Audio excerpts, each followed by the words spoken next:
Welcome back to RPG Roulette, the actual play RPG show where everyone's normally the game master, but once again, third time in a row, we will have the same game master because it's Martingale. This is how you intro an episode. Hello, Will. Thanks for still being here. You ain't the game master no more. You and Martingale, boy. Yes, it's honestly kind of freeing to not be a game master. If you're a game master, you came to the wrong neighborhood. This town ain't big enough for two game masters. Sorry, that's gonna be like really hot. Really? Yeah. Red. I mean, it's always really hot. It was pretty Everything hot. you say. What did you call it? The cow master? Yes, we did call That it was the your cow phrase. master for a while. Yeah. You guys haven't seen a single cow. That's true. They're dead. But don't worry, that's going to change this episode. I'm gonna see a cow! Yes! Hey, little moo-moos. If you've made it to episode 3 and you don't know who we are, welcome. I hope you enjoyed the show. Without any context, my name is Keaton Sample. And on this special little mini-series, I'm playing a rough and tumble man named Deacon Volts. My name is Luke Howard, and on this show I play Josephus Featherswallow. My name is Noah Jones, and on this show I play Floyd Davis. And my name's Hunter Wood. On this show, I play Reginald Johnson. And my name is Will Donaldson, and on this show, I mostly play a collection of characters that are bumbling and incompetent in different ways. And I play the world. Yes. I'm the tarot card, the world. Ooh. I Will like Donaldson as everyone else. just Addition, at all. if this were an animated series, the credit would be additional voices by. Yes. All right, but without further ado, let's get into this.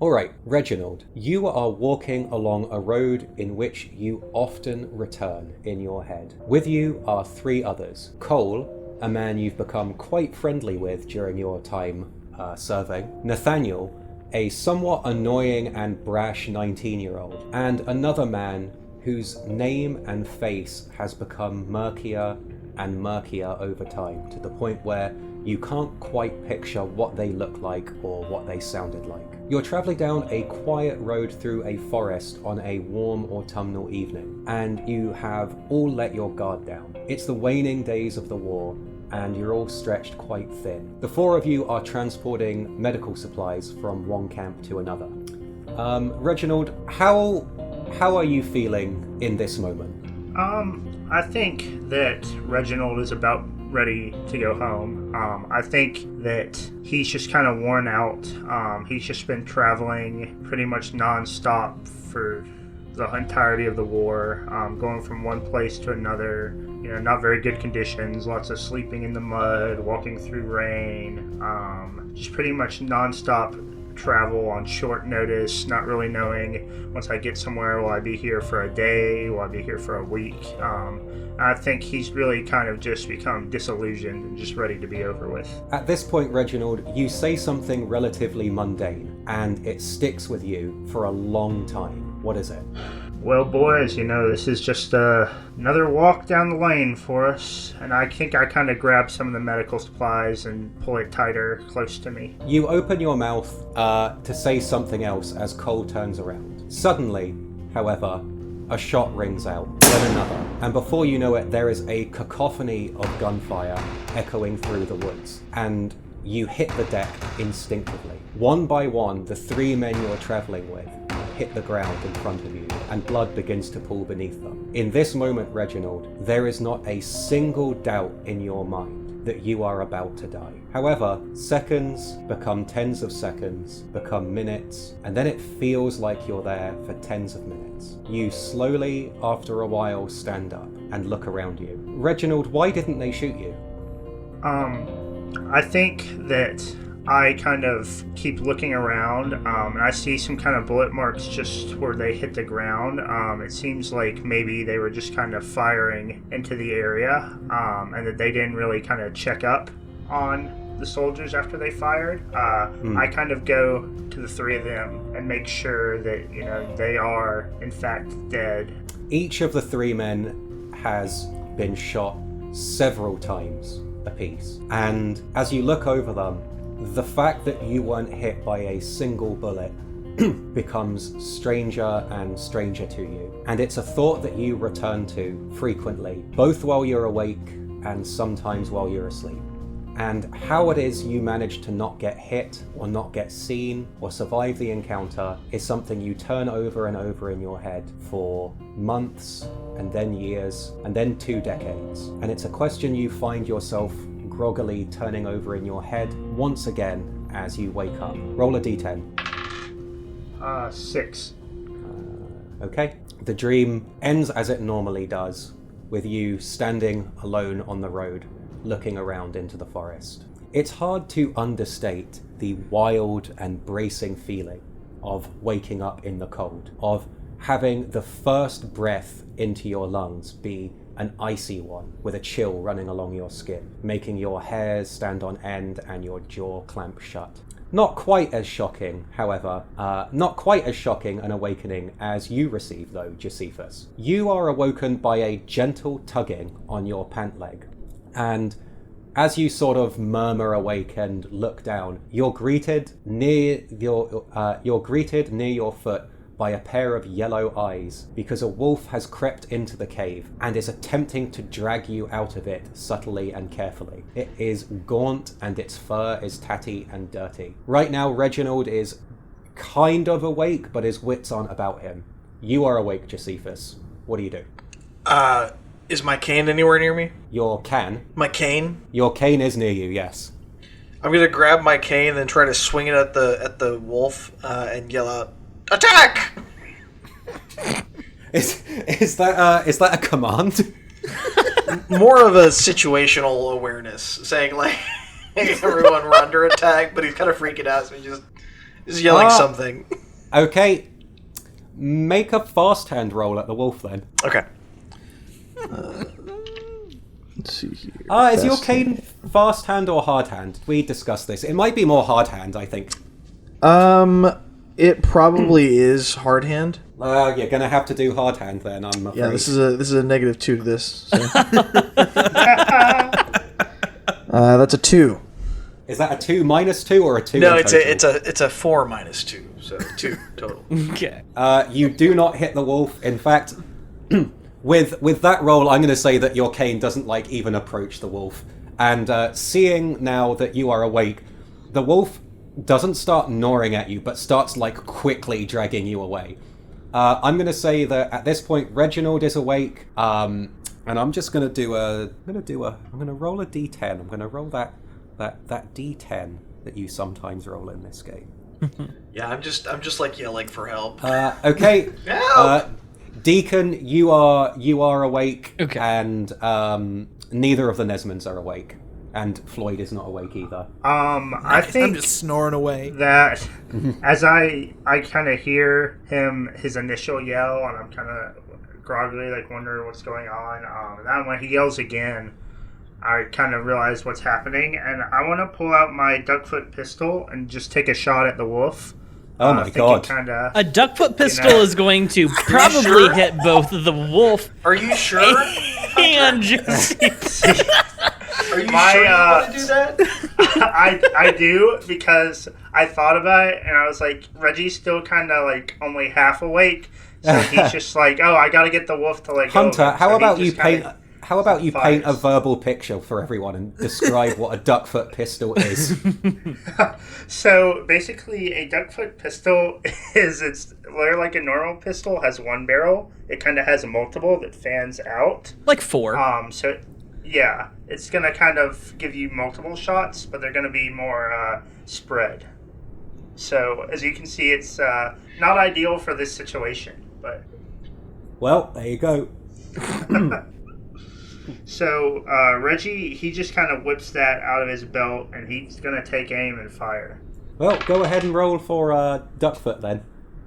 So that's going to be. Let me make sure. Duckfoot's a D6. Yeah. Mm-hmm. Oh, that's a 5. Okay, you are roll for damage against this wolf then. This is such a bad idea. Okay, wait. You are firing. The way the duckfoot pistol works is you divide the experience modifier between targets, right? Yeah. Okay, you must also fire at Josephus then. Fair enough. You can say you're only putting 1 in it, but you must put at least 1 in that. So make Okay, your yeah. multiple rolls. Sweet. So that's gonna be 6, 3, a 5, and a 6. Okay, I'm gonna roll 2d6 then. You've hit Josephus. Strong start to this episode, boys. Excellent. Excellent. You love to see it. Listen, PTSD dream into shooting a friend. We love it. I mean, it makes it makes sense. Mm-hmm. Well, Hunter, what's the damage? So this is going to do 5 damage to whatever I hit. I mean, do you want to? You can say that can be the wolf, or that can be Josephus. I would prefer the wolf. Okay, well then you're going to have to roll another d6 for the damage you do to Josephus. Fair. Oh, I did 6 damage to Josephus. That's a lot. And I was like, I probably won't beat 5. So Yeah, I mean, Josephus just screams.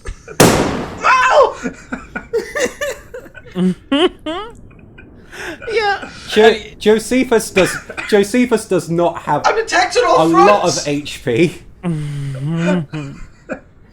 All right, but shooting at the wolf,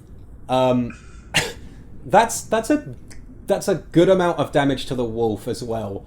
I'm gonna say you shooting at the wolf, you get it right in the gut, and it was not expecting that either. So the wolf kind of barrel rolls over into the corner of the cave and then sort of scurries up a bit and begins sort of limping towards the cave exit, but not very quickly.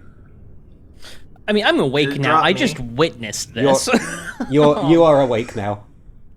I'm gonna I am shoot awake, a. but I'm just kind of laying on the ground, like curled up Yeah. in a ball. I'm just gonna shoot a angry look at Reginald while Josephus wails in pain. And I'll finish this wolf off with my not duckfoot pistol. I just about rolled a d20. Oh my goodness. That is incorrect. Incorrect. Very Not wrong. right. This would be fast hand, correct? Yeah. Yeah. Which is scrap in, fast hand. I get a plus. That's a nat 1. You shoot Josephus as well then. Alas. Great start to the beginning of this episode. That's a 4 damage.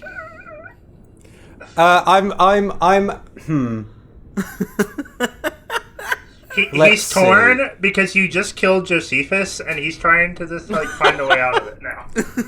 We've all been there. We're all game masters. No, that's fine. That's fine. You've shot Josephus as well. Shoot. Josephus, you are in adrenaline now. You have no HP left. So your heart is pounding. You've been shot twice, and you've been gnawed on by a wolf. You What have we now, done? now here is the thing. Here's the thing. You missed the wolf. I'm going to say the wolf has escaped. Yeah. So combat is over. Josephus is not in danger of death if he is sort of taken care of now.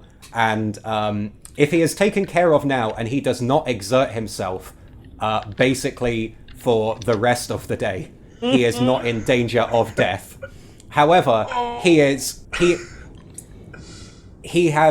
no HP left, and we are playing by rules of recovering HP from rest. So you are going to have to make sure that you get a good night's rest and you are taken care of tonight.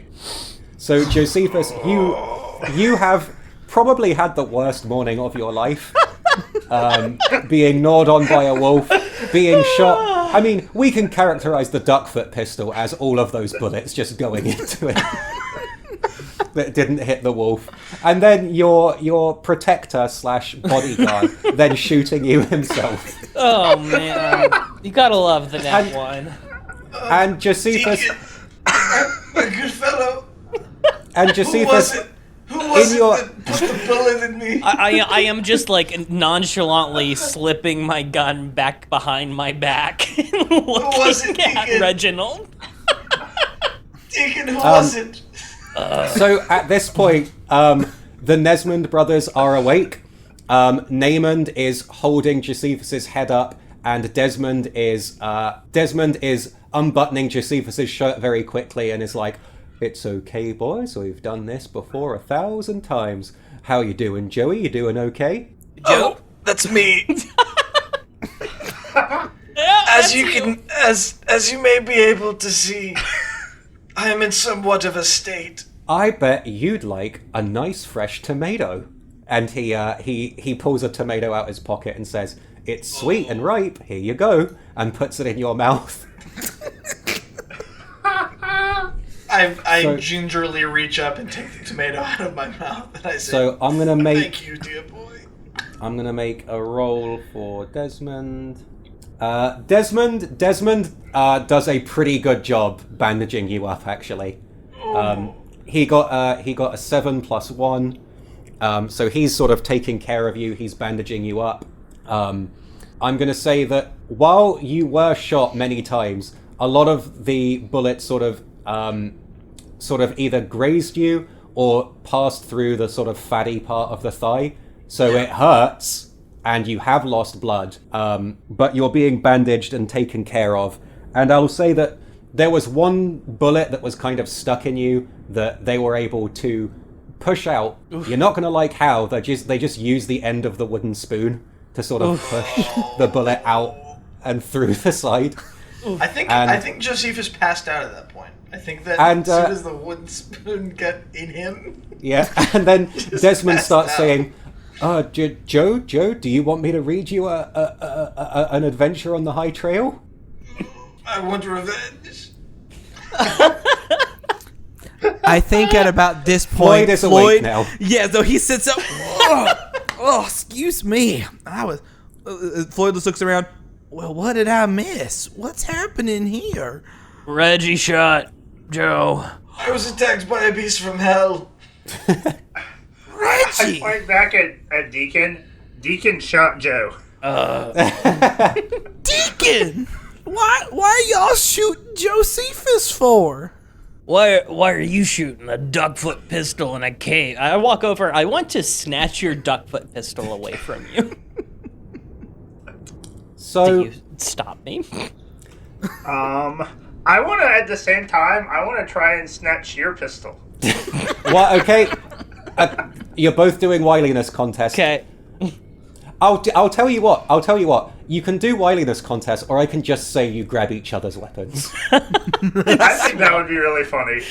You just grab each other's weapons. I just snarl at you and walk back to my end of the cave.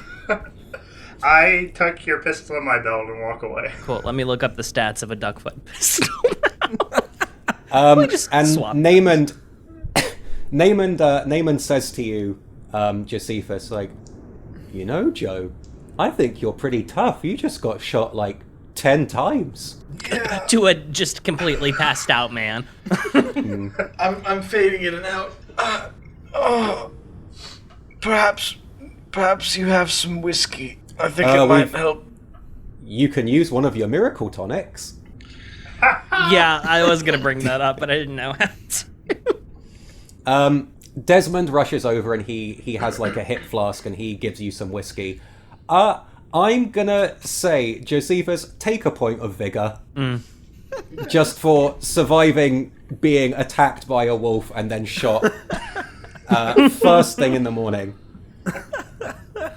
I guess, is Nat still here? No, Nat went off to get the wagon. Okay. I don't know if she had left yet. Oh, wait. No. You're right. She was going to go off first thing in the morning. Yeah. So I'm gonna... Yeah, Nat should have been awake for that, so I'm just gonna say she was a heavy sleeper. And is sort of waking up slowly. And she looks at what's going on, sort of wiping the sleep from her eyes, and she says, Did Josephus try to run away? Joseph here got attacked by a wolf this morning, and a couple of stray bullets hit him. The wolf had a gun? No, Yes. Reginald here tried to shoot the wolf with his duckfoot pistol. And she turns and looks at Reginald and says, okay. Hey, I just want to say you can look. I don't have a duckfoot pistol in my possession, and that's all I'm gonna say about that. I'm just gonna roll my eyes. The hell is a duckfoot pistol? Yeah. At this point, It's a gun from hell. so not to make matters even worse, but you all realize that it is lightly snowing outside. As previously mentioned, you all woke up to quite a biting chill. I hate to bring this on you now, but not only are you going to have to recover HP through making sure you get a good night's rest, but you will all have 1 point of exhaustion. Fun. It's cold. When you have a point of exhaustion, all of your facets are capped at +1, and if you need to make a resilience roll, you have to do it with a D10 rather than a D8. So it could be a lot worse. Joke's on you. My highest are already +1. Well, if you get a second point of exhaustion, they'll be capped at -1. Oh. Which I'm assuming you want to avoid. Joke's on you. 2 of my facets are -1. So looking around, you notice something else as the Nesmond brothers are nursing Josephus back to health and Nat is preparing to leave. Carlisle isn't here. Okay, great. Love that. But despite the fact Carlisle isn't here, his mat that he was sleeping on is here, and some of his utensils and a few of his bits and bobs are here still. I'll just ask the Nesmond brothers. I'll be like, Carlisle got a habit of morning walks through the snow. Oh, yeah, he's a fun guy, but he sometimes needs to take a couple hours to himself. He'll be back before you know it. Or perhaps he's been made wolf jerky. They look at each other and say, that is concerning. I don't think a wolf could have dragged him out of here without us knowing. But maybe we should go look for him. Well, they seem to have gotten me most of the way out of the cave. Naymond looks at the mouth of the cave and back at you and he went, actually, I think it probably only moved you a couple feet. I would have been amazed if he could have gotten you out of the cave. Fair. And then Desmond looks at you, Reginald, and says, not that your attempt to save Joe was not appreciated, I'm sure. And Nat has got herself composed and says, in town I can bring any medical supplies we might need.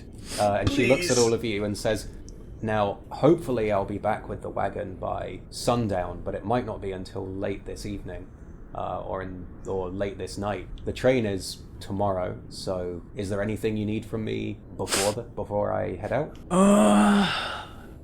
I just look at Reginald and Davis. I shake my head no.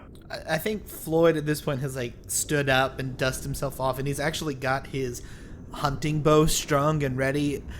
No, I think we need to go out and find this Carlisle guy. If he's out there stuck in all this snow, I don't think we'd want to be 2 men down for whatever happens in the morning.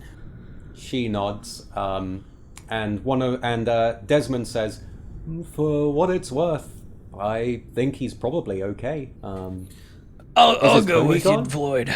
I'll take a look with you. All right. Well, with that, Nat nods to all of you and says, like I said, I'll try and be back as quick as I can. And with that, she heads outside. So, what's everybody want to do? I'm going to put my hunting skills to the use and try to find Carlisle out in all this craziness to make sure he is still alive and not dead. I think Reggie is going to go with him. He doesn't really care about Carlisle, but he does want to kind of keep an eye on Floyd. If either of them are going to see Carlisle I'm not letting them go find him without me, so I am also going.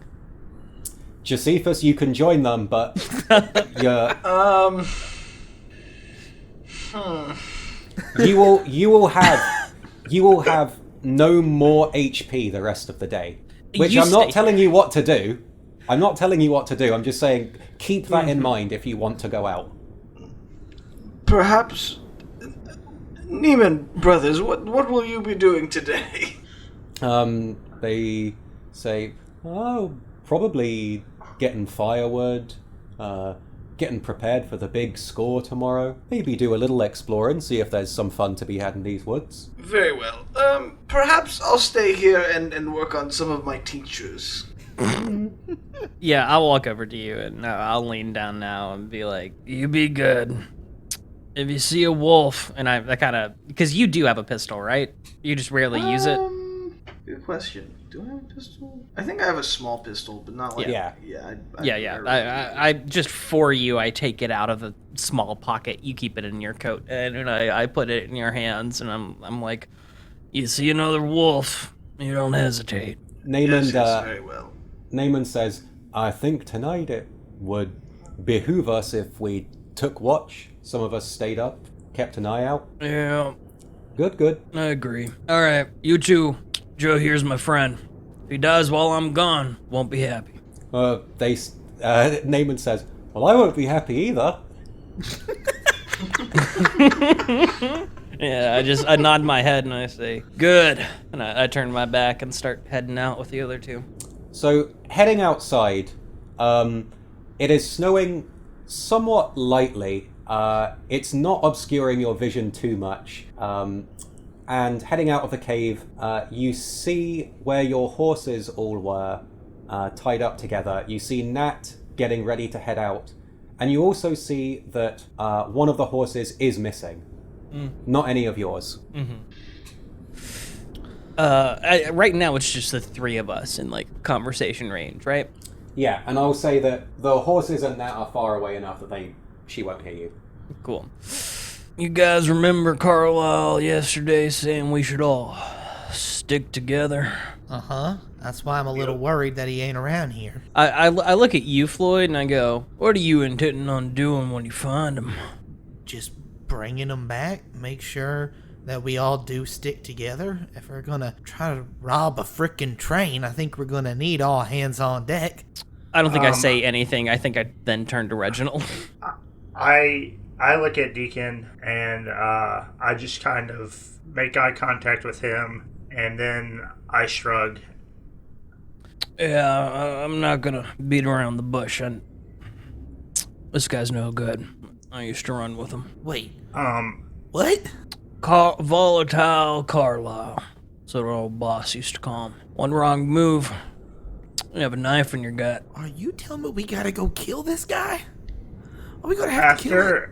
You can go back to the cave. I go up to Floyd. I put my hand on his shoulder.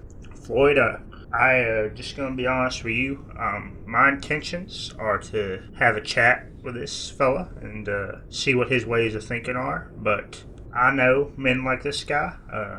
I sized him up from the moment I first saw him, and I do think that they're very likely that he will not be coming back to this cave with us, one way or another. And if it comes down to us or him, it's got to be him. So you have to understand that if you're going to come with us. Ease your mind, kid. I don't plan on doing a murder. I plan on figuring out if he's recognized me. That's it. If he has, we'll see. Let's just say I didn't leave on the best of terms.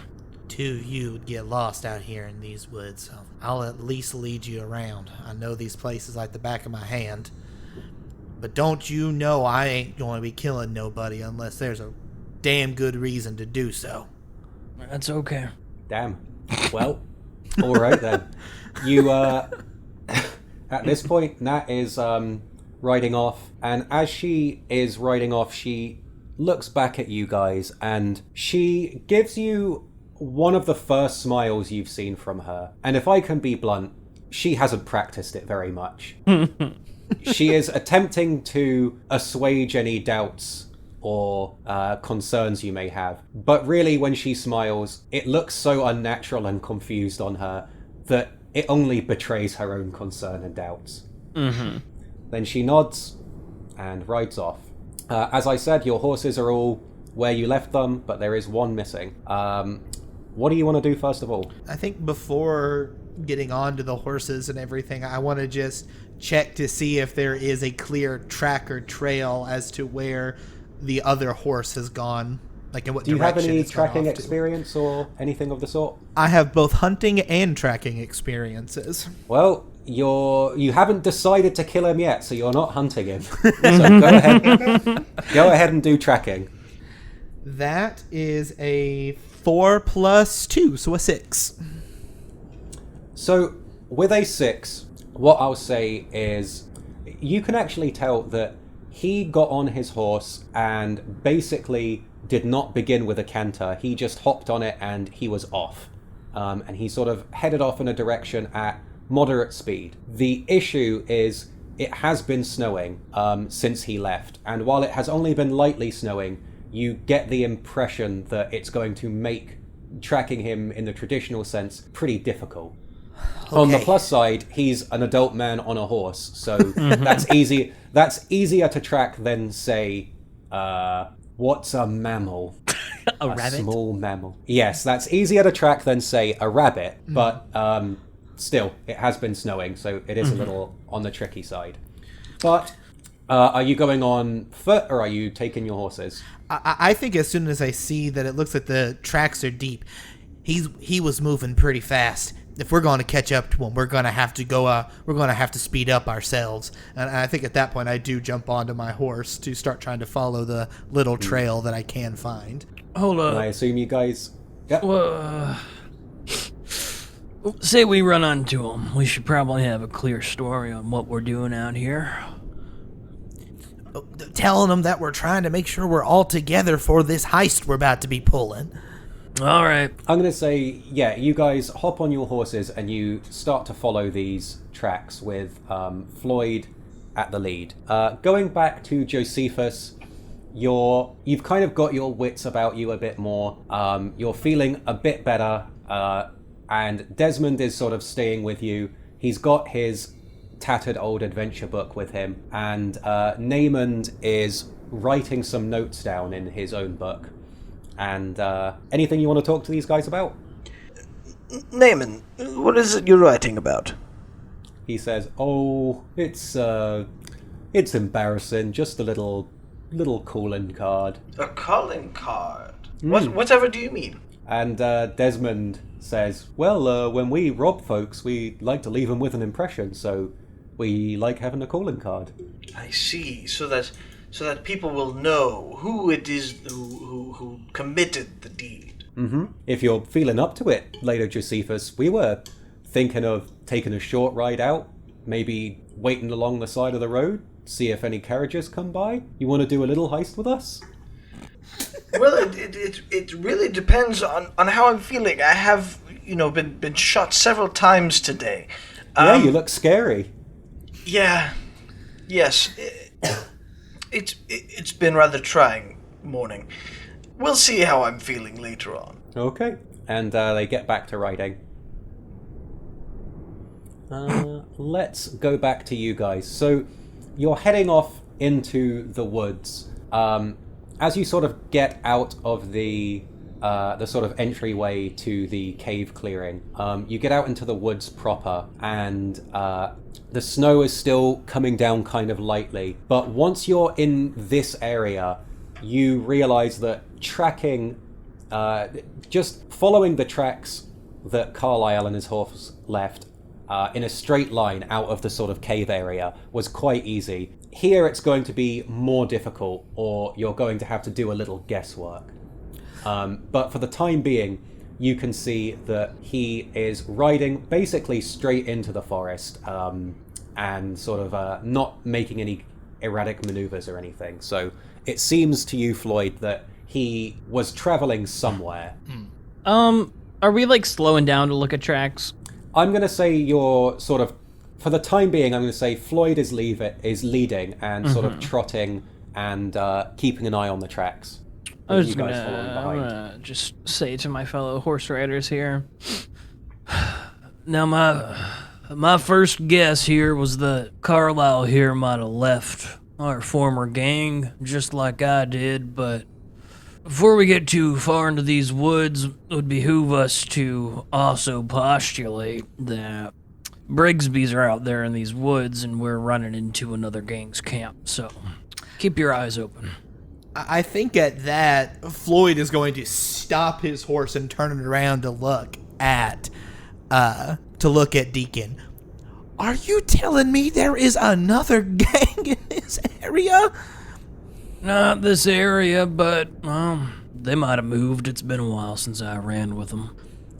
I think at this point, Floyd's gonna open up his jacket a little bit and pull Hector out of my little net cage and let him perch up onto my shoulder and look at him and be like, all right, buddy, you keep a further eye out for me. Go, I need extra eyes. This is getting to be really, really way over my head. This is nothing that I thought we were signing up for. What'd you think we were signing up for? Walk in the park? Not to be dealing with two different gangs that are trying to potentially start some sort of altercation. I thought we was just helping catch some bad guys here. I look to Reginald. I think I say, these Brigsby folk they're nothing like these guys in the cave. They're a bit more ruthless. Yeah, that's kind of what I thought you might say. Floyd, if we do get into some type of a altercation, you keep your head down, all right? Fine. I think at that, Floyd is very, very much not happy, but is going to turn back around to try to pick up the trail again and keep moving forward, this time with Hector's eyes on the trail as well. So as you follow the trail ahead, you come to a clearing where there aren't any trees, and you sort of ride ahead, and you notice that the tracks sort of veer off quite suddenly to the right and sort of travel around in a circular fashion. If you want to, you can... I'm going to keep going with the role you had earlier, Floyd. If you want to, you could basically ride ahead, and you think that would be quicker than going around the path he took, or you can just follow his path exactly. I think I'd keep going forward if I think that if it's going to be faster to keep going, I would want to take the faster route. Okay. The three of you start going ahead together, and let's see. Floyd, after the three of you begin riding for a while, make a frontier roll. Absolutely. Ooh, that was good. That is that'll be an 8, non-natural 8, but an 8. Okay. Keep in mind, your facets are capped at +1. Yeah, so I rolled a 7, so it'll be 7 + 1 for 8. Okay. Because you got an 8, I'll say you realize very quickly, after galloping forward, there is a reason that Carlisle veered off to the side. You couldn't tell because of the snow, but you are all on a frozen lake right now. Oh. Great. The thin blanket of snow just about covered the lake, and you surmise, Floyd, that when Carlisle headed out, the lake was probably more visible or more obvious. But now you realize that you are 3 men quite close together on horseback on a frozen lake. You don't know how solidly frozen it is. Maybe you're fine, but it is a realization you've just come to. Okay, boys, I made a mistake. We're on ice. Slow down, be careful, What? spread out if you can. We're on a frozen ice! I look down and I see the ice. Floyd, calm yourself. Just we need to keep a cool head and just slowly either make our way forward or backward. How about you go on ahead and test the ice, Floyd? All right. And I think that I keep slowly pushing my horse forward, but definitely at a much slower pace. Okay, you move forward. The horse's steps beneath you feel uneasy, and it is shaking in the cold. You walk forward slowly, and then when your horse, Lady, I believe, takes another step, you hear quietly beneath her hoof, and then she starts to take another step forward. Yeah, I pull back on her reins just to hearing a noise. I'm like, okay, no, we're stopping right here. So you are not that far into the lake, but your inkling, you're saying, is you don't want to continue on. Yes, no, I stop. All right. That's enough what for do you me. say to people? So I'm going to give you the choice. Do you want to head off the lake sort of semi-quickly to try and get back on Carlisle's trail as quick as possible, or do you want to take your time? I think Floyd has taken his time now, as he does not want Lady getting drowned out here in the middle of the woods. So at least he's going to slowly try to back up and move around as carefully as possible. Mm-hmm. Yeah, I can get behind that. Deacon would rather take a bullet in his gut than die in a frozen lake by hypothermia. So he'll slow down and get off carefully. All right, I'm going to say you guys are taking your time getting off of this frozen lake. And back to Josephus, I'm going to say that it's been a little while now. During this time, one of the Nesmond brothers has been with you constantly. But they've sort of taken turns. They've been putting some food on. You got some, I believe, corn, right? They've been stewing up some corn. Sure. But the fire from the night is very weak. It did not really survive the night very well. So they've been gathering kindling and they've been nursing this can of corn. And then Namond runs in and says, Fellas, I'm pretty sure if we hurry, we can get the drop on this carriage. There's a fancy-looking lady and a fancy-looking man. And she says, Josephus, what do you think? Should we do a little heist before our heist? Here's the thing.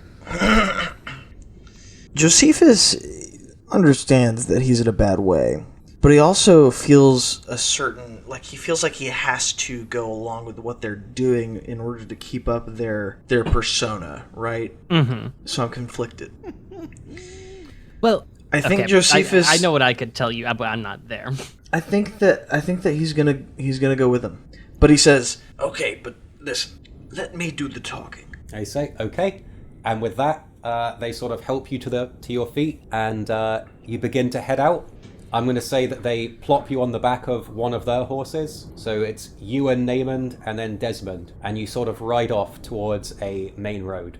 As we're riding, towards a footpath, I'll say. As we're riding, I'm talking to Namond in front, and I say, "All right, now listen. This isn't going to be the normal sort of heist, okay? We're going to garner their sympathies about my condition. Okay, I'll tell them that that my legs have stopped working due to the frigid cold, and that we need supplies, right? And then he sort of looks at you a bit confused, and he says, Oh, no, Joe, we're going to rob them. And then he takes his pistol out and says, "That's what we do." Right, no, we are going to rob them, but we're doing it in a roundabout way. How do you think I have gotten away with so many robberies? And he looks at you confused and says, "Well, okay, you can take the lead." Very well. Now keep your guns holstered until I say the magic word. The magic word shall be oranges. Ah, naranjas. What? It's oranges in Spanish. You don't know any Spanish, Joe? I know hola, but that's about it. Okay. I haven't spent much time south of the border. And at this point, the wind kind of whips at your face, and the snow is kicked up a bit, and the snow starts to come down a little harder. Back on the lake, you are all just about off this frozen lake. But Floyd, as the snow is coming down harder, you feel like you may need to make a decision. You don't think you'll be able to track Carlisle too much longer if you take your time. On the other hand, what's going through your head is that you are not that familiar with these woods. From where you are now, you can just about make it back to the cave. If you follow Carlisle's tracks and you keep going much longer, even if you find Carlisle, you might not know how to get back. So it is sort of decision time about what the wisest course of action you think is. Or, I mean, you can convey that to the others, but that's what's going through your head at the moment with your trekking skills. Yeah. I think I do look back at them and be like, okay, with how badly this snow is coming down now, if we don't hurry up, we're not going to be able to find Carlisle. If we take too long even trying to find Carlisle, it may be a hard time getting back to the cave. I think we need to go after him. But if you guys think we need to head back to the cave, we can head back to the cave, but know that it may be a one or the other sort of situation. I think we have to keep after Carlisle. Okay, here. Oh, gosh, sorry. I'm trying. So many options here. You're saying if we keep after him, we might not make it back to the cave? Maybe not immediately. With all the snow and everything, it might be hard to find. If Carlisle is going to this other gang and getting them involved, then that puts everything tomorrow in jeopardy. That's a complete... I mean, we can't... If this is going to turn into a whole big ordeal, I mean, takes precedent. It won't matter if we find our way back to the cave if Carlisle never comes back and he's going to be... Yeah, but we don't know that. It's just a theory. I'm just being careful. He could I mean, I don't trust the guy as far as I could throw him, but he could just be scouting out the tracks. We don't know what direction they're in. Listen, if you want to follow this, that's okay, but my duty is to Josephus. I can't leave him in the snow if we're not going to be able to make it back there. I got to head back to the cave. And I hand your duckfoot pistol back to you. I think I take it and I wait a couple seconds, and I pull out your pistol and hand it back. I nod as I take it back. What's it gonna be, Reggie? We don't got much time. All right, so you're heading off your separate ways. I can't ask you to stay out here in this if it means not being able to make it to the cave, but this whole thing is in jeopardy if Carlisle's going bad on us, and I can't go back without finding him. I get that. If you meet a man by the name of Andrew Brigsby, you've never met anyone named Deacon. I understand. I turn and kind of lead my horse a couple of feet away. I don't even wait to see if Floyd is coming with me or going with Deacon. I just assume he's going with Deacon. Oh yeah, I'm going back. All right. Well then, off you head. Now, Josephus, you and the Namond brothers are along a road, and you see a carriage sort of ahead of you. What are you telling the guys your plan is? So we're going to. I will be a foreign dignitary. One second. Greetings. I am a foreign dignitary. Yes, this will do very nicely. Terrible accent, but they won't know the difference. And we will be able to have them offer us money and supplies so that we can, in turn, hold out the night until this storm dies down, and we'll be able to find shelter in the nearby town. Upon which, once that time comes, we will be able to return their investment in our survival. Desmond is looking at you completely baffled. We'll be able to return their investment in our survival tenfold, but we won't actually return the investment. We'll just take the money and run. Okay, Naymond is on a different horse. Naymond looks at Desmond, sort of shrugs and says, well, let you guys take the lead then. And Desmond starts trotting his horse towards the carriage, and as you get closer through the snow, you can see it is a pitch black carriage with a gentleman riding shotgun with a shotgun, and another gentleman manning the reins of the carriage. And you get close, and they've seen you, you've seen them. I'm holding on to. Am I on Damon's horse or? You're with Desmond. Desmond. I'm holding on to Desmond, and I kind of wave my hand and I say, "Greetings, fine folks." The man riding shotgun with the shotgun has black combed, sort of nice looking hair, and he points the shotgun at you, and he says, "Hello?" Greetings. My name is Tacitus Lieberman, and I am a foreign dignitary from Germany, and we are seeking a place to find shelter and perhaps some supplies that we would be able to take so that we can sustain ourselves in this frigid cold. He looks at the other guy kind of confused, then back at you. Make a fast talk roll. Very well. Let's see here. Fast talk. That is a 6 + 1. He says, "A dignitary?" Yes. A member of the foreign court in Germany. Uh-huh. He looks at the other guy again, which is an older man with sort of bottle glasses. What do you call them? And he says, you want to get in our wagon? Well, I would love to, but in order to get into the wagon, you see, I've lost all feeling in my legs due to this frigid cold. I would need much help to be transported into it. Oh, you want us to take you to town? Is that where you're heading? Yeah, we're going to Big Fork. To Big Fork? Wonderful, wonderful. Would you be able to transport me in the wagon? And then I look at Desmond and I wink. Desmond says, "Hola, I'm from Germany too. See?" And then he says to you quietly, "Why are we going to Big Fork?" Trust me. And they say, "Well, I only got room for maybe one of you. What are you doing out here in the woods?" Our wagon was attacked by wolves, and we were the only 3 who survived.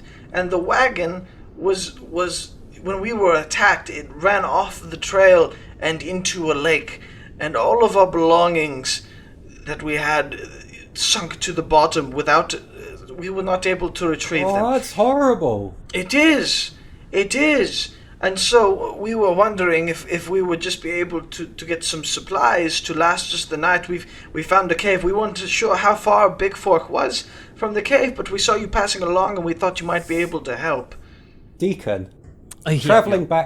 traveling back to the cave, you in the distance see a carriage with a man pointing a shotgun at who you're pretty sure is Josephus and Desmond on a horse. They're quite far away from you.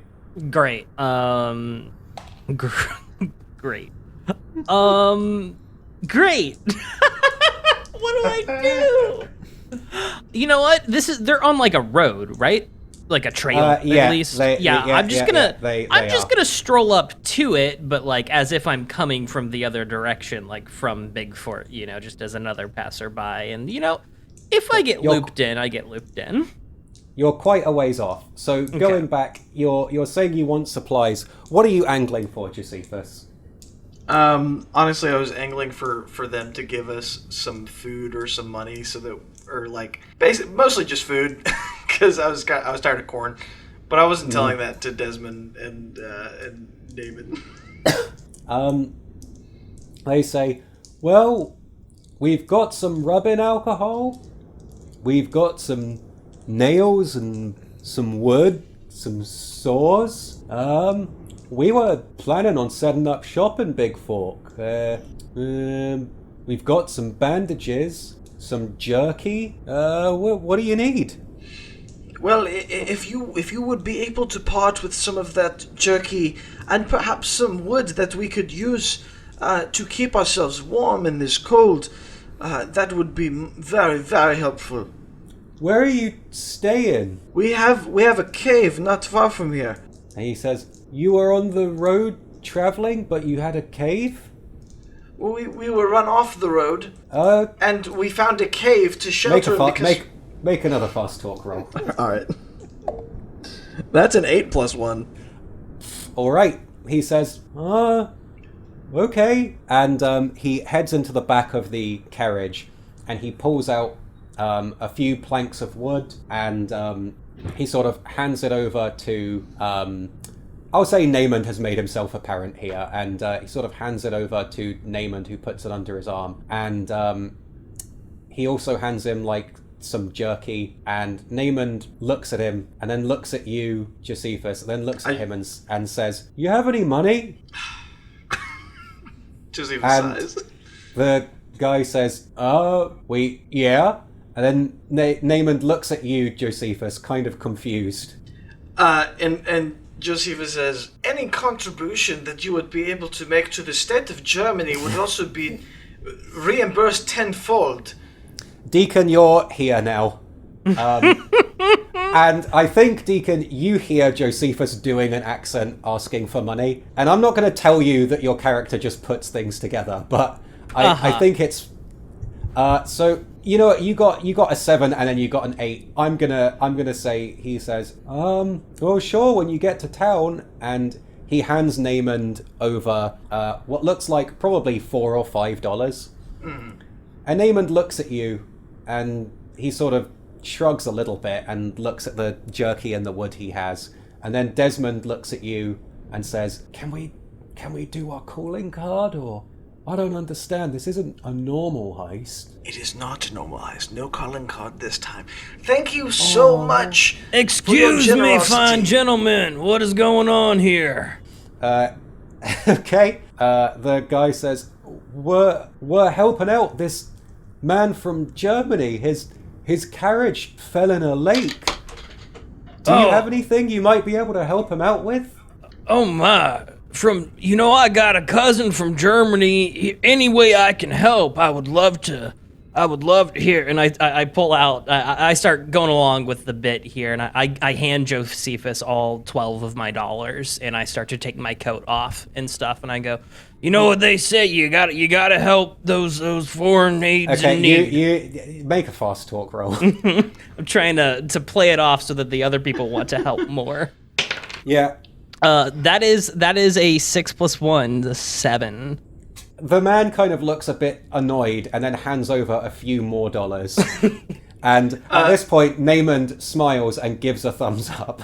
and again, Josephus says, and I assure you that once I'm able to make contact with the banks of Germany, you will be reimbursed tenfold. What is your name? He says, I'm Doug, and this is, I don't know, let's say Adam. Very well. And you? My name is Floyd Davis. And at this point, Desmond says, "Vamonos," and sort of kicks his horse and says, "Thank you, sir, for your contribution," and begins riding away. All right. Once we get a ways away, I tap Desmond on the shoulder and I say, "You see, we made out of there with money and jerky and wood to keep us warm. It was a very successful heist." Desmond nods and says, "I guess you're right. That man doesn't know he was robbed by the Nesmond brothers, and that's a big reason why we're doing this. I mean, we have our calling card and everything. Right, but look, some robberies you leave your calling card. Other robberies, they're more mysterious. And that way, in the future, people will look back on all those men 15 years from now will hear about the Nesmond brothers down the line, and they'll say, do you think perhaps we were robbed? And that will only build your credibility, don't you see? He nods and he says, you know, Joe, I think this is the beginning of a beautiful friendship. I couldn't agree more. And I guess says, I just slowly cantered off down the road before I eventually pivoted to join them up. And he says, but I'm not going to shoot you like your other friends. Well, that is much appreciated, I assure you. And Naaman says to you, as you're sort of heading back to the cave, so, did you find Carlisle? Oh yeah, okay, so I've joined up. Cool. I go, no, we ended up on a frozen lake. I believe Davis and Reggie are still looking, but I didn't want to risk leaving Joe here alone for too long. Not that he's alone, and I don't trust you fine gentlemen's oversight, but we go back a ways. Well, you actually arrived just in time. I mean, for the, The German dignitary. Yep. Yes, of course. We've pulled that old chestnut. Yeah. Well, that went a lot better than I thought it would. Thank goodness. Thank goodness. So, heading back to Reginald and Floyd, you guys are off the lake now.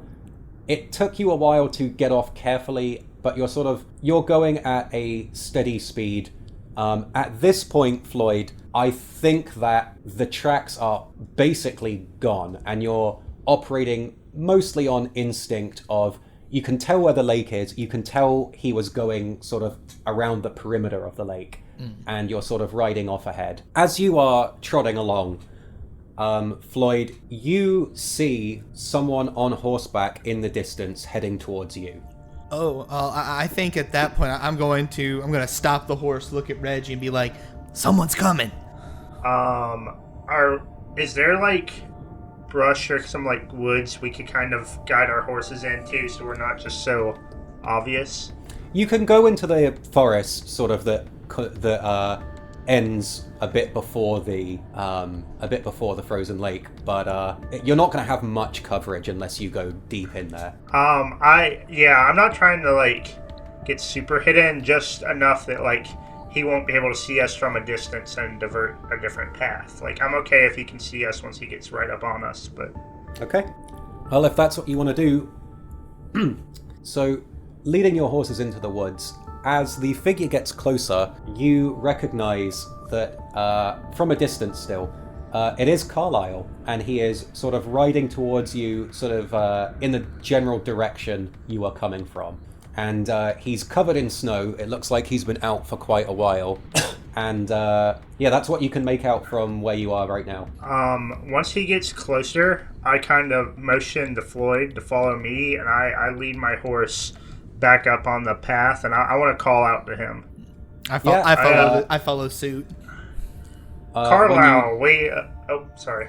He stops a ways ahead of you and goes, yeah. We were worried about you in all this snow. Me and Floyd here came to make sure you were all right. And he, after pausing a while, he starts to go forward a bit. He starts to move his horse forward a bit and says, y'all were worried about me? Yeah, we're gonna need all hands on deck for that heist tomorrow, you know? He nods slowly and says, no. As he gets closer, and he says, so you both came out here looking for me then? We sure did. And he squints a little and says, Quick draw. Fuck. Oh no! I'm sorry, what? Alright, so here's the way, I'm going to let you do this. Here's the way it generally works. If you want a quick draw on the GM, say an inciting phrase like, I reach for my weapon and fire, or I reach for my weapon and point it at it. Because I need to have something to be able to respond to. That fair. So it it's seems the same rules for like me. I never say just quick draw to someone. I say I reach for my blank and blank. Fair. But I'm gonna do. I'll say this. I'll do a wiliness contest if you want to just get your gun out and point it at him, or do you want to like full on fire at him? You've said the word. You have to commit. I want to fire at him. He's acting weird about this. Like, Reggie doesn't trust this guy. Like, he's acted weird enough. Reggie's gonna fire at him. Like, he's. I'm tipped off. I just don't trust him enough to risk this. So yeah. When he kind of squints, Reggie just whips out his duckfoot pistol and just fires it off. All right. A duckfoot's going to be pretty bad for a quick draw roll, though. Yeah, I believe it says the most you can put into it is +2 on a roll, right? Because the other weapon I have is a long gun, and I don't feel like I can quick draw. Yeah, you hadn't got it. You hadn't got it. You hadn't got it unholstered. All right. Yeah. I'm just thinking. Is Carlisle gonna? Because you just said quick draw, I'm gonna say Carlisle is gonna draw against you. Okay. All right. Make a roll. I got an 8 Total. Yeah. Oh fuck. Carlisle got 11. Oh no. So.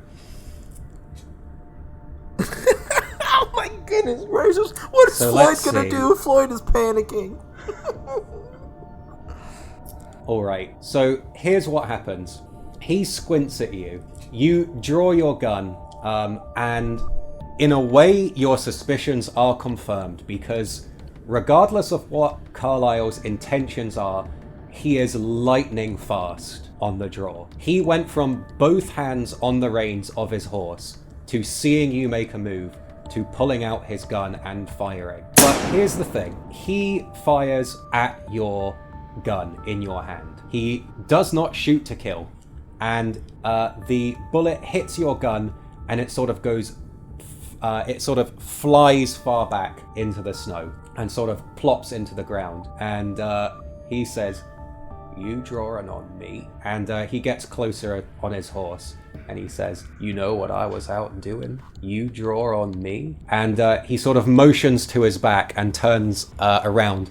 And you can see on his back, he has like a big satchel that is full of fish. And he says, "I was out fishing for us and you draw on me." And he gets even closer with the gun still pointed at you, Reggie. And he looks at you, Floyd, and just basically is looking completely through you. And then looks back to Reggie. And he says, "You're one tough son of a bitch, ain't ya?"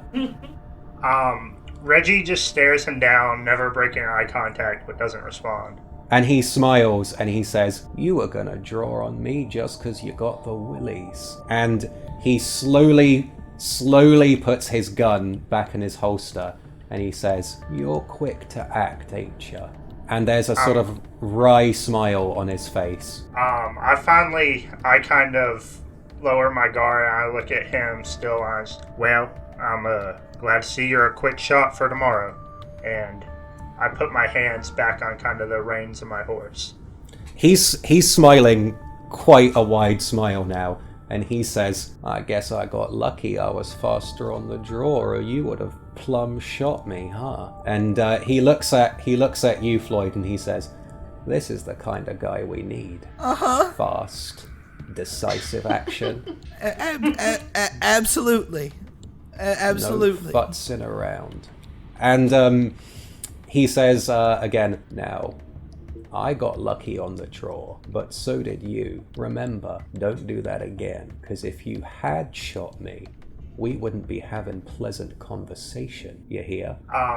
Without breaking eye contact with him, I get down and I grab my duck fit pistol and put it back in my belt, and I turn so that I'm not facing him and say, "I won't shoot you today."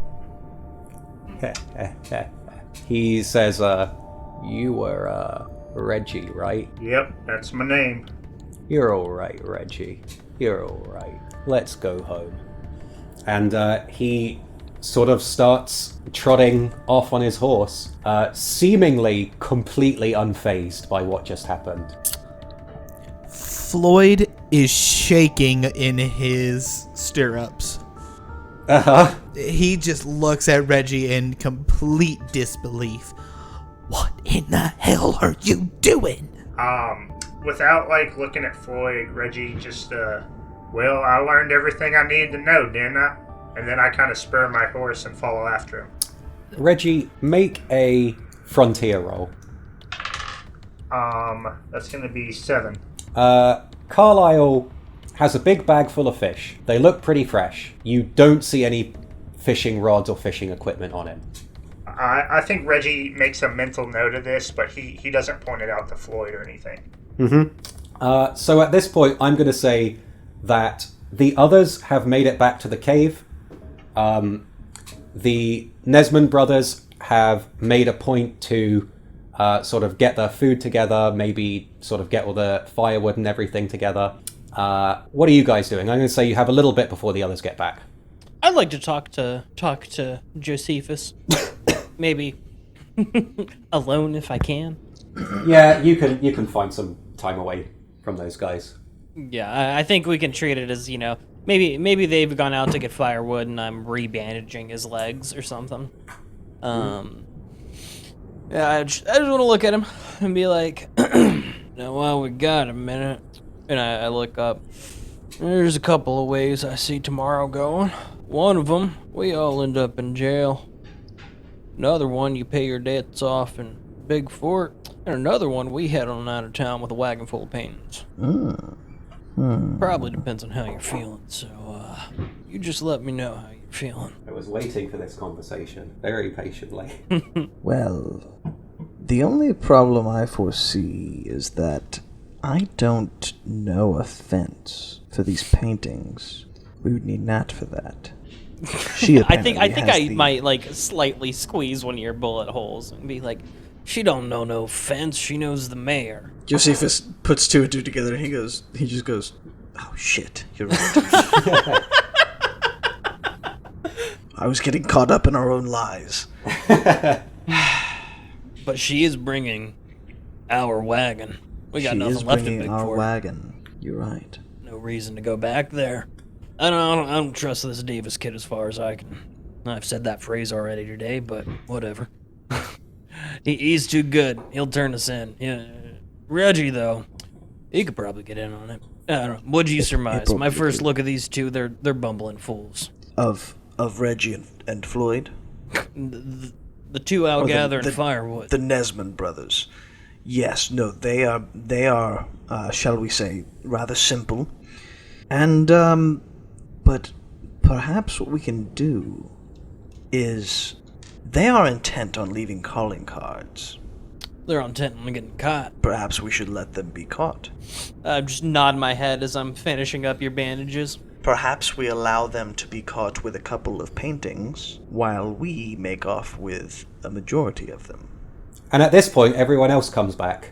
And the we conversation promptly ends stop there. speaking. Yes. And that's why I always say, don't eat frogs. Repeat after me. Don't eat frogs. Very good. Very good. Now next time you won't get warts on your tongue. Carlisle walking in says, I don't know, I've eaten a frog or two and I'm fine. It mostly depends on how you cook them, but I found that around here, it's very difficult to get the exact temperature you need.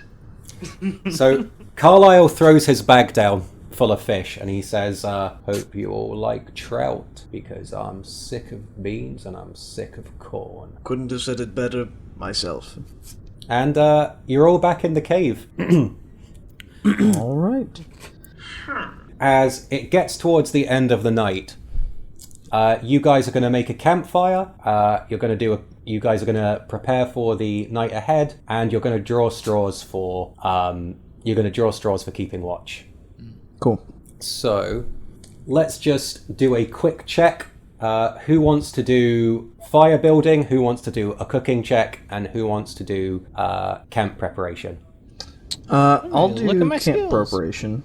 I've got campsite experience. I've got fire building experience. I've got fire building experience and farming know-how. I have cooking experience. Well, so- then, what's your fire, Floyd? Oh, it's just a 1. Fire building 1. I've got 2, so I'll do that. I'll help set up Okay. camp then. Cool. Okay. Then roll your rolls then, everybody. That's a Are we still 5. capping it at 1? No, not Oh, yeah. experiences. Experiences, you Okay. add your full thing. It's just fast. Cool. Well, then for campsite preparation, I rolled a 10. Nice. I got a 7. 5 plus 2. I also rolled a 10 for cooking. Just show me up, why don't you? We good tonight. That was a 10, a 7, 10. So 27. So you will get a decent night's rest because you are in bad conditions. And let's just see. I believe that will restore 3d4 HP and relieve 1 point of exhaustion when it happens. Cool. So pretty Nice. all right. And then Naymond says, all right, let's draw straws, see who's pairing up with who for the first watch. Do we just roll D8? I'm going to roll D10. I'm going to do these rolls. You're drawing straws, so let's say 3 watches over the course of the night. Ooh, okay, pretty good. So first off is Carlisle and Reginald.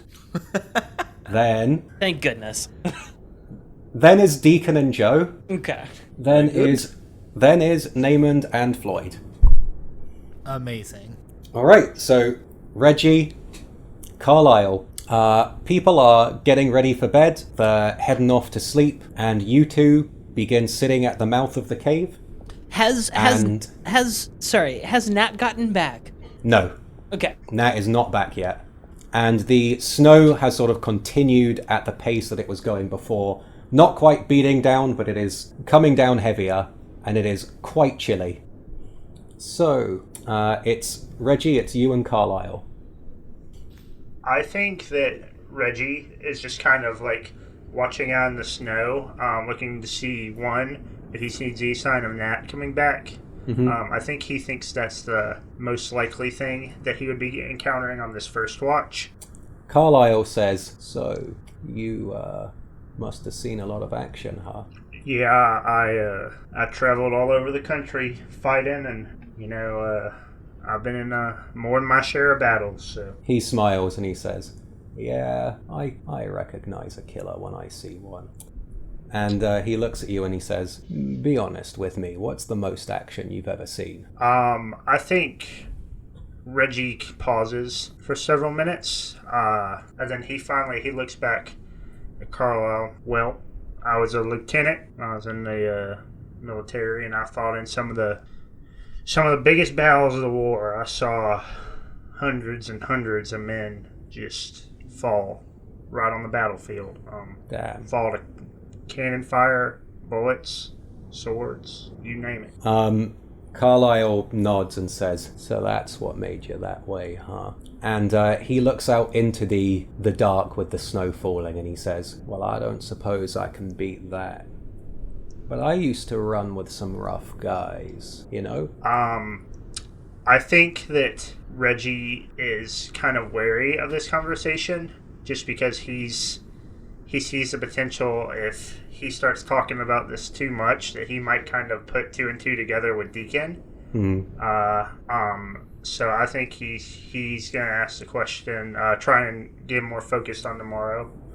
So I'm going to say, you think... at this point, as Carlisle's speaking, I think he's whittling a piece of wood in his hands and is sort of looking at it and then periodically looking out into the snow.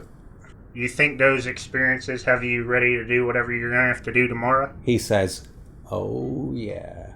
And he says, want to hear about him? What's your roughest story? He smiles and he says, oh, well, back with my old gang. I kind of got in trouble with them, got in their bad books. And he laughs and he says, I was with a comrade of mine. We were holding up this stagecoach, you see. and we had these bandanas on over our faces. And we're standing there and we're talking, and the stagecoach driver doesn't want to give up what we know he has, so I get an itchy trigger finger, you know how these things are, and, well, I didn't mean to, but I put one right between his eyes, see? And he's whittling and periodically looking out into the snow, and he says, but it gets worse. You see, my partner's yelling at me saying I didn't have to do that. But we go into the back of the wagon and I do something silly. I'm all hot and bothered. So I take my bandana off, and when I look in the wagon, there are these two teenagers, and they're hiding underneath this bench thing in there. And he looks at you and sort of gives you a knowing look, and he says, well, I mean, they saw my face, so... And then he sort of like looks at you again and he says, I did what I had to do. But after that, they didn't see it that way. Said it was unnecessary. Got a lot more attention on them than they wanted. But that's probably my roughest story. Don't think it compares, though. I think Reggie, he was just kind of staring at him while I told this story, and he pauses again for several seconds, and then, so, you don't run with that gang anymore? He says, no, I don't run with them anymore. Things got messy with those guys. Reggie, do a frontier roll. That's going to be a 7. You see from out in the snow, someone is approaching the cave, and you can't really see who they are. But they are approaching. They have a small lantern that they're holding in one hand as they're getting closer. Carlisle has not noticed this person yet. I put up kind of a hand towards Carlisle, like wait, kind of, because I know he's going to notice at some point. I think the thought crosses my mind that he might take some kind of action, so I go ahead and just put up a hand, like, stop, let's wait till this person gets closer. Okay, and Carlisle looks at you, then looks at the person, and then nods and puts his knife and his the piece of wood down. And as the person gets closer through the snow, you hear them yell, "Hello? Hello? I can see a fire crackling in there. Hello?" And as the person gets closer, they are a somewhat tall, broad-shouldered man with a big, with big mutton chops, and they're wearing a wide-brimmed hat, and their face is illuminated by the lantern as they get closer, and they are shivering, and they say, "Hello," and he's squinting, looking up, and he's sort of speaking in your direction, though you're not sure how much he can see you, and he says, is someone there? I don't think Reggie's going to respond. I think he's hoping that this person will just give up and keep going. Reggie kind of does the equation in his mind. Basically, this guy getting involved, he can't see any way it can help. It can only add more problems. So he just decides to bite his tongue and hope this guy keeps going. The man sort of brings his horse closer, and Carlisle looks at you and then puts his hand on his pistol, and he looks at you and then he looks at the guy, and the guy gets closer and he says, it's so cold out here, I couldn't help but notice your fire crackling, hello? And Carlisle sort of, yeah. I think Reggie, he's now realized, like, this guy's not going to just keep going, and if we don't do something, Carlisle's going to take measures into his own hands. So I think Reggie is going to try and lie this guy. So Reggie kind of calls out, "Hey, don't come any closer. We have some sick people in this cave." Make a roll, because I'm also making a roll. So I rolled a 5 for, I guess, fast talk. Okay, the guy stops and he says, "You're sick in there?" "Yeah, we got 2 or 3 people in here. They're real sick, terribly contagious." Okay, and with that, you hear someone approaching you from behind, Reginald, and it's Desmond. And he's sort of rubbing his eyes and he says, "What's going on over here?" And he looks outside and he says, "Who's this fella?" Reggie curses under his breath because this is getting just way more complicated than he wanted it to. And Desmond puts a hand on both of your shoulders, and he says, pretty cold out there. And the man says, yes, it is. I hear there are sick people in there. Desmond looks at you, Reggie. Reggie just nods his head like vigorously. And then Desmond looks back and he says, well, someone got shot earlier, but they're doing better now. Then looks at you, Reggie, and Reginald, and he sort of smiles. Reggie kind of rubs his temple for a second, and then I turn back to the guy. What's your name, anyhow? His name is written down, and let's see. He says, hi, my name's Wayne Felder. I'm heading to Big Fork, and it's so cold. Could I maybe warm myself up by your fire for a little, and then I'll be on my way? And Desmond says quietly, so he can't hear, but he says, I don't see why that would be a problem. Reggie sighs, and then I turn to Desmond. You realize this fella, we don't know anything about him. If he finds out what we're gonna do tomorrow, and then I kind of like make a hand motion like we need to keep him quiet. Desmond sort of looks at you wide-eyed and says, well, we can't just leave him out in the cold, can we? And I think everyone's kind of waking up at this moment. And Desmond says, there are wolves, and it's snowing awful hard. Do you think we can let him in for an hour, or do we have to let him push him out into the cold? I turn back to the guy. Fine, come on in, but it's at your own risk. He says, oh, thank you so much. And he pulls a bandana over his mouth, and Carlisle is like shaking his head. But the guy sort of ties his horse up to a tree and starts to pull himself into the cave, and he's clearly like shivering and going, oh, thank you both. Thank you so much. As he sort of climbs up and he says, I'll just rest by your fire for an hour or so. Just maybe until the cold's done. I think that I want to try and find Deacon in all of this. If I can, like, kind of get him away from... Not, like, completely away, but get close enough that I can talk to him. Okay? Because At this point, I'm groggily waking up. You're all sort of groggily there. Wayne is sitting down by the fire and shivering. Who were the next people to take watch? Oh, they were Deacon and Joe, weren't they? It was me and Joe, yeah. So Wayne is just shivering like hell. Everyone is sort of groggily there. I think that a new person being in the cave has probably woken everyone up. I mean, I don't have any grace about me. I'll look straight at this guy and go, "Who the hell are you?" And he smiles and says, "Oh, nice to meet you, friend. My name's Wayne Felder, and I'm on my way to Big Fork." With the same Big Fork, what are you doing in our cave? He says, "Well, I'm just heading over there. I got work there, but it's so cold out. I was silly. I really should have set up camp earlier or something, but the journey from Red Oak wasn't that far. I thought I could make it, but I was wrong." And he's like just rubbing his hands in front of the fire.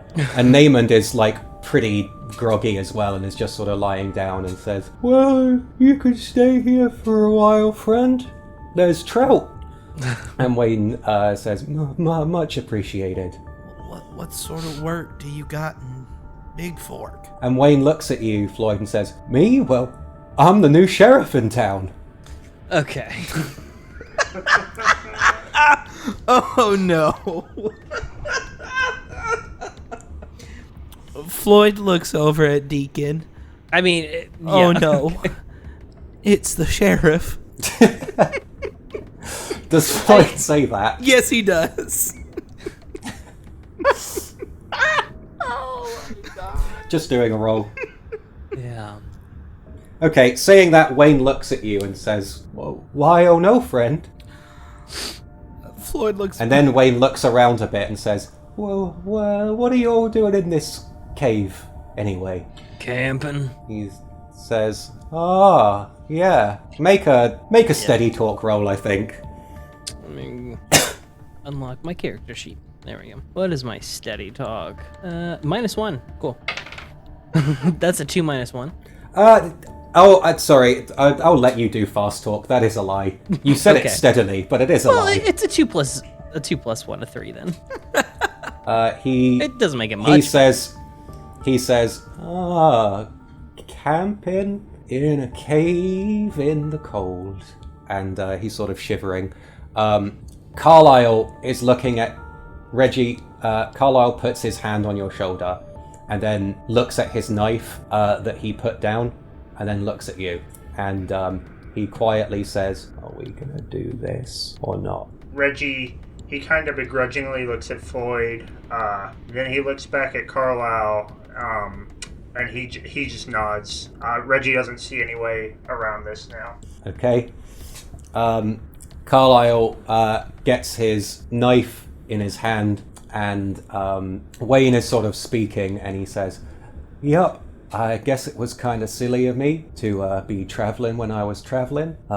And he sort of leans down and he takes a mouthful of trout and starts chewing on it. And he says, "But you know, the work is good. Never been the sheriff before. I've only been a deputy." And Desmond... Hang on, let's see. Desmond has seen Carlisle walking towards Wayne slowly with a knife. And Desmond walks over to Carlisle and puts his arm around his shoulder and says, "Oh, Carlisle, you've spent some time in Big Fork, haven't you, buddy?"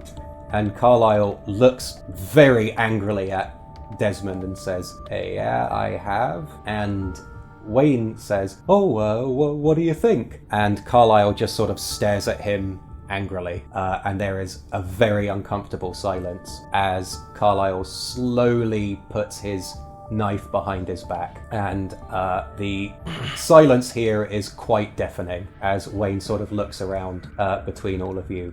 And after a moment he says, "I'm getting a lot warmer pretty quickly, I'd say." And he looks... It's quite a nice fire. He looks very, very uncomfortable, and he says, "Yes, sirree. I should be good to go in a couple minutes, I think." And he's looking around very, kind of nervously now. I think Reggie walks over. I sit next to him at the fire. Mm-hmm. So, Wayne? Yeah? You know, friend, I used to go camping in caves all the time. Nothing strange about that. Well, it's better than camping in the woods in these conditions. It sure is. There's nothing worth talking about to nobody here. I think you're a smart guy, Wayne. Big Fork is it's a long travel from here, and I could see a smart man like yourself taking his time to make that journey. At least 2 more days waiting this weather out, if you see what I mean. Here? He says, blurting out. I look him right in the eye, and I put a hand on the hilt of my sword, and I say, "Yeah, here." With all of you? With all of us. Make a hard talk roll. Oh, I rolled a nat 1. I have plus 2, but it doesn't matter. Okay. When you say that, Wayne immediately stands up and pushes you flat on your back. Like a shot, he turns around and starts bolting towards the mouth of the cave. At this point, Carlisle readies and throws a knife at him and misses spectacularly. It clanks across the side of the cave. Desmond holds a hand up to Carlisle and says, "Wait!" Wayne is getting pretty close towards the mouth of the cave now. Is anyone nearby the mouth? Who would have been there? I think you were all kind of nearer the fire. Yeah. He's been acting pretty quick. It was Josephus and Deacon. It was their turn to be on watch, but I'm pretty sure it makes sense to say you were all around the fire, right? It does, yeah. Yeah, probably. So he is just bolting for the mouth of the cave, and he is pretty close. I mean, I will do a deep sigh and say, "Damn it!" and I'll run to tackle him.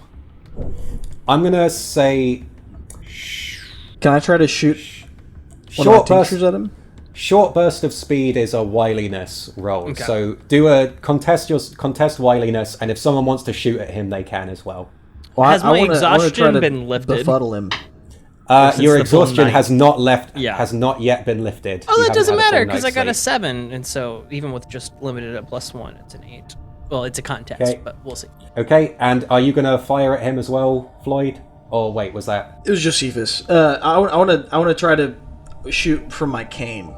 Yes. Okay, very good. That's a 7, so +4 for accuracy. Okay, so first off, it will do 1 or 2 damage. So roll 1d2. Okay, I'll roll a d4 and divide it. Yeah. Well, that's a 1. So Okay, so he has to make a resilience roll, and he has to add 4 to it, right? Yeah, they add the wielder's Yeah. slogan experience. Yep. So, Deacon, you try to tackle this guy, but Wayne has the devil's own luck for a minute because he just bobs out of your way, just barely. However, Josephus gets his cane, flips the end of it, and fires a dart, and it hits Wayne square in the neck. And Wayne bats at his neck for a minute and turns around confused. This was not a potent one, was it? It was not potent, but I think it was. I think it was a queasy dart. Yeah. So he grabs his neck and he says, "What did you?" Oh! And he sort of like grabs his stomach and goes, "Oh, jeez!" And he sort of slumps over and falls backwards out the mouth of the cave and sort of tumbles down the incline, and is going as he sort of falls down. Get him, D. Yeah. I go down to get him and to put him up over my shoulder and carry him back. He looks really sick. He's moaning, and he's saying, "I didn't see your faces. Just put me on my horse and send me off, please. Absolutely. Just First thing in the morning. Just put me on my horse and send me, I please." hunk him up over my shoulder and just carry him right back to the cave. And Desmond, mouth agog, looks at you, Josephus, and says, "This guy can do everything." Josephus looks at Desmond and winks. Just like a wink. Ding. I'm gonna go ahead and give Josephus another point of vigor Oh, because heck he acted very quickly, and it was lucking into it. That was one of the better tinctures you could have done, I think. Now, Deacon, you are not so lucky as Wayne barfs basically on your back. Great. Josephus says, "That's for shooting me earlier." He says, "I'll go home. I'll want to be here." Yeah, I don't know gently what's set him going down. on." I just drop him on the hard floor and walk back to wash myself off. He no throws longer up care. again when you drop him. Yeah. Someone else can clean that up. Floyd is standing up in the back of the cave, as far away from everything, and is looking very, very, very worried. Naaman says, "Well, I guess we gotta tie Wayne up, right?" Yep. That would be the logical thing to do. He says, "Oh, okay." And he walks over and starts to tie him up.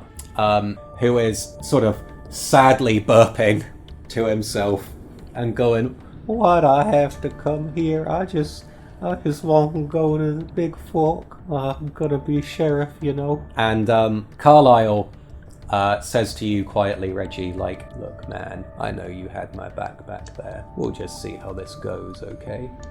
Reggie just looks at him and says, "Yeah, whatever we gotta do to make tomorrow run smooth."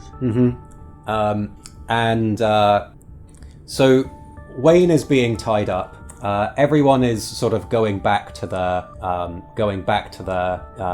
sleep and going back to their business, and sort of standing at the back of the cave, afraid, Floyd, you are just sort of letting these past few agonizingly tense moments reverberate in your head, and closing your eyes, trying to kneeling back down and trying to lay down and go back to sleep as if everything is okay. In your head, you are just seeing this train, and it is making this loud, steely, lurching sound as it grows closer and closer to you. And as it does, so does the uneasiness and uncertainty of your mission. And you open your eyes and you're back in the cave, and then you close your eyes and you're there watching the train get closer. And then, Floyd, in your head, you look down at Hector in your breast pocket, and his eyes are wide and concerned, but he's just looking back at you, and you feel more and more uneasy. And then finally, you start thinking about your barn back home, with the door rattling in the wind, trying to make sense of why you are where you are and what's going on here. And you let the silence of the cave sort of wash over you. And then you see in the mouth of the cave a figure as a woman sort of pulls herself in, and it's Nat, and she's covered in coal in the snow, and she's shivering. And you don't know how late it is now. After a while, you all kind of just gave up on the watch. And she looks at Wayne, tied up, and looks at you, and she says, "What the heck happened here?" Things are getting more and more complicated. I don't know if your plan's gonna work. She looks at you with just, for the first time, an unmasked uncertainty. And her demeanor is broken for a second, and she says, "But it has to work, Floyd."